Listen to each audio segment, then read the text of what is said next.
Malalim na nauugnay sa kultura nating mga Pilipino ang debosyon sa Santo Niño at ngayon nang nalalapit na ang pista ng Santo Niño, silipin natin ang naging impluwensya ng debosyon sa poon. Ngayong umaga ay makakasama po natin ang kolektor at deboto ng Santo Niño na magbabahagi ng kanyang personal na karanasan at kung paano nito hinubog ang kanyang pananampalataya. Ito, so all welcome Sir Hans Tejada. Good morning po. Welcome sa Rise and Shine Pilipinas. Good morning. We want to know paano po nagsimula ang pag-iisang deboto niyo ng Santo Niño? Actually, parang ano siya kahit na nasa sinapupunan pa ako ng mother ko. Kasi I was an only child, but at the same time, ano rin siya it's a very delicate pregnancy. So, ang ginagawa ng nanay ko, naglalagay siya ng rosaryo sa sanya. Then, ever since pinanganak ako, I've been attracted to Santo Niño. Normal pa rin ang childhood ko in a sense na mahilig pa rin na sa robot, sa mga toy cars, pero talagang lagi kong hawak-hawak, may dala-dala ako laging Santo Niño, kahit saan ako magpunta. Okay. Kung di man Santo Niño, ibang saints, so Mama Mary, mga gano'n. Well, Sir Hans, paano po ninyo nakikita ang debosyon sa Santo Niño bilang parte ng ating kultura? Kasi last week, di ba, nag-celebrate tayo ng Feast of the or Feast of the Jesus Nazareno. If you're going to look at the history books talaga, ang pinakaunang imahen ni Jesus na pumunta sa Pilipinas or dinala sa Pilipinas ay Santo Niño. Okay. After 100 years, kasi around 1500s, meron ng Santo Niño sa Pilipinas. Yung Santo Niño de Cebu, Santo Niño de Tondo. Then, after 100 years, dun pumunta yung Nazareno. And talagang naka-engrave sa ating Pilipino yung pagiging mahilig sa bata. No? So, yung bata kasi, nakaka-relate tayo kasi cute, malambing, inosente, na talagang pwede mong lapitan, na hindi natin normally nagagawa sa isang crucified Christ kasi very serious ang atmosphere. Pag bata kasi, makikita nyo yan sa sinulog, sa ati-atihan, talagang sobrang saya at sobrang talagang maligalig. Marami talaga sa ating mga Pilipino ang mahilig mangolekta ng ganito. No? Ituloy natin yung kwento mo kanina. Kasi kanina, you've mentioned yung kwento mo kay Santo Niño mula sa sinapupunan ng iyong magulang hanggang sa lagi mo siyang dala.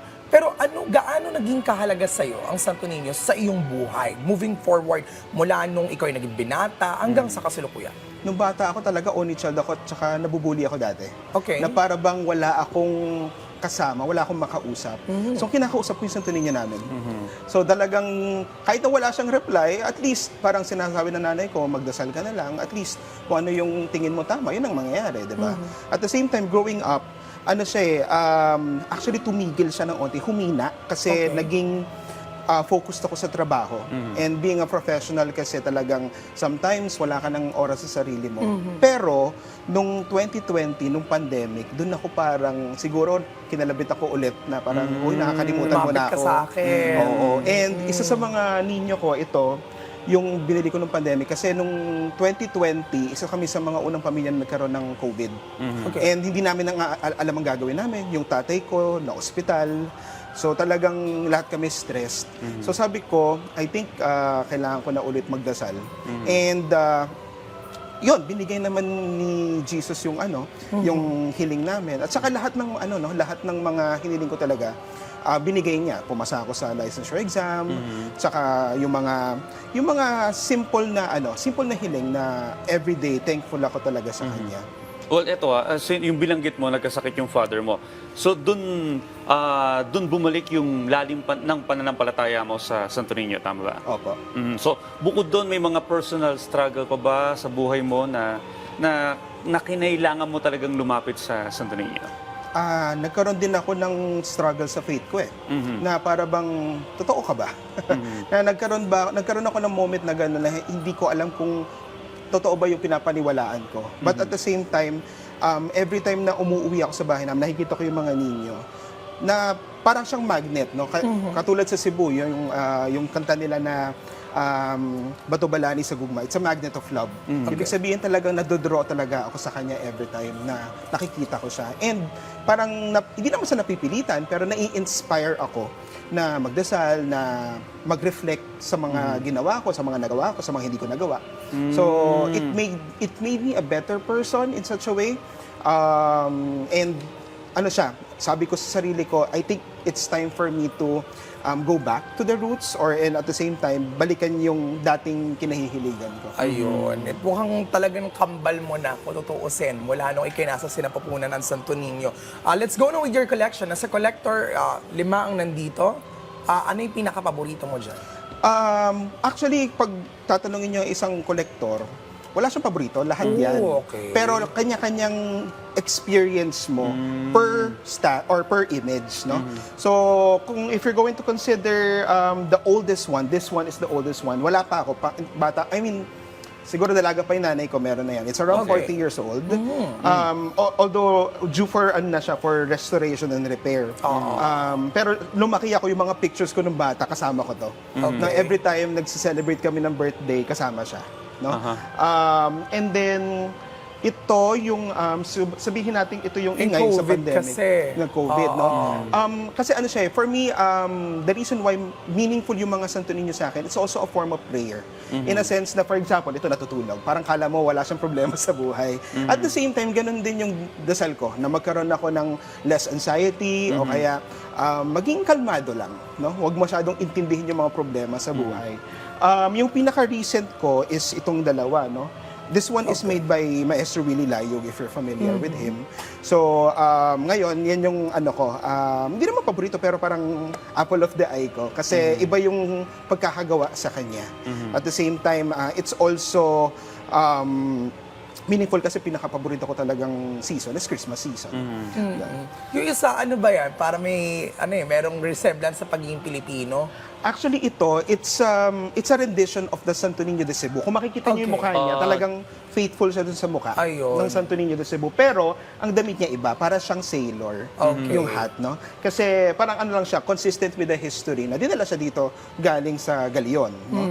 At the same time, kung makikita niyo, ano siya, meron siyang medal. It's one of the regalias ng Santo Niño de Cebu. If you're going to look deeper dun sa history, na makikita mo yung influence talaga ng Spanish conquest sa atin. Ngayon, dahil makabago na ang panahon natin, minsan wala ka na makikita sa mga bahay na mga ganito. Unlike nung bata kami, talagang pag-akit mo ng hagdan, merong Santo Niño kagad doon. Pero dahil sinabi ni Sir Hans na yung bahay niya, punong-puno ng koleksyon ng Santo Niño, at pagpasok niya ng loob ng bahay, nagre-reflect ka kagad, nakikita mo kagad. Would you suggest sa ating mga nanonood ng mga Katoliko ngayong umaga, no, na ganoon din ang kanilang gawin? Actually, kahit saan ka magpunta talagang naka-engrave na sa Pilipino yan. Talagang ang pinakauna mo makikitang santo talaga, Santo Niño. Of course, no, it's something na it's advisable that you put it in the most prominent place in your home para talaga nakikita nyo every time. No? Kahit saan kayo pumunta sa bahay, nakikita nyo siya. Ayun. Siguro mensahe nila lamang para sa mga kapwa natin debosyon, deboto ng Santo Niño. Of course, number one, no, it's important na hindi lang tayo focus doon sa imahen, but yung sa nire-representa niya. Kasi it's very important na huwag natin makakalimutan na parang katulad ng bata, gaya nga ng sabi ni Jesus Christ, di ba? Parang kailangan mo maging bata para makapasok ka sa kaharian ng Diyos. And just remember what kind of characteristics a child has. Number one, humble. Number two, happy and playful. And number three, trustful or parang madaling magtiwala. So, doon lang tayo babalik sa na magtiwala tayo sa Diyos na katulad ng ginawa ni Jesus Christ bilang nung tao siya. Alright, on that note, maraming salamat sa iyo, Hans, sa pagiging bukas na ibahagi sa amin ang iyong pananampalataya at ipakita ang iyong koleksyon. Thank you so much. Thank you.